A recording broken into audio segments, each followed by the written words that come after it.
brings the kind of virtues and attributes that Oregonians want in Washington. A man who's doing it because it's the right thing to do, a career politician.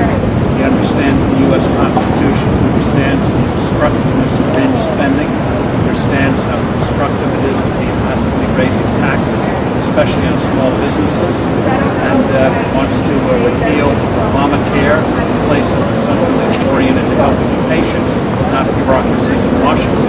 Well, as I told the people at our breakfast, I'd like to say that he's picked me out as the superior candidate to all others in the country. But my wife used to work for Forbes magazine, and Steve previously. I met with Steve about a month or 6 weeks ago. We had a long talk, and we decided to be supportive of it. What do you think this endorsement will do for your campaign? Well, I think it gives us a huge boost. I think Steve is a nationally respected businessman, a man who understands public policy, written several very insightful books on the economy, and so I think he's a man with very high respect. He's a good follower. He's on Fox News. So I think having him come to Oregon is a huge boost to our campaign and gives us a real credibility among a lot of people who matter to us in moving this campaign forward. You're still behind in the polls. Obviously, Wyden is much lower than he was 6 years ago. But what do you think needs to be done to gain those percentage points? Well, I think Wyden is polling right around 50% or a little less in some polls.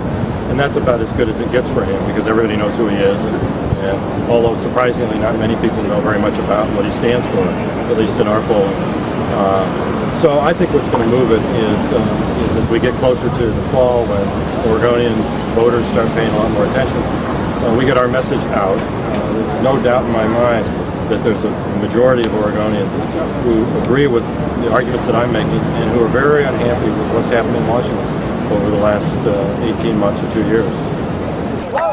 Huffman, he's our man. If he gets in the millionaires, no one cares. And my final question is, these protesters over here are saying that you are in the pocket of big business. How would you respond to those allegations? Well, I'm kind of humored by it, I guess. I really have very little connection to big business. I've been an academic my whole career, 37 years, as a law professor and a law dean, and so if I'm in the pocket of anybody, it's probably higher education, but my colleagues at Lewis and Clark wouldn't agree with that because they disagree with almost everything I think. So I think it's a silly charge. It's a desperate charge by a party that knows that it's lost the faith and confidence in the American people. Jim is in favor of the entrepreneur, creating an environment where people can start businesses, run businesses, not be crushed by taxation and foolish and excessive regulation. He wants to free people. Washington wants to, in effect, crush them with bureaucratic regulations. That's the difference. And I'd add to that, my son is an entrepreneur here in Portland. He has 4 restaurants, one of them not very far from here. And I understand the challenges of opening a small business, and it's not simple and easy. And that's where jobs are going to be created in this country. It's small business, entrepreneurs, big business is important as well. But if we want to restore jobs in this country, we've got to restore the possibility for entrepreneurs to succeed.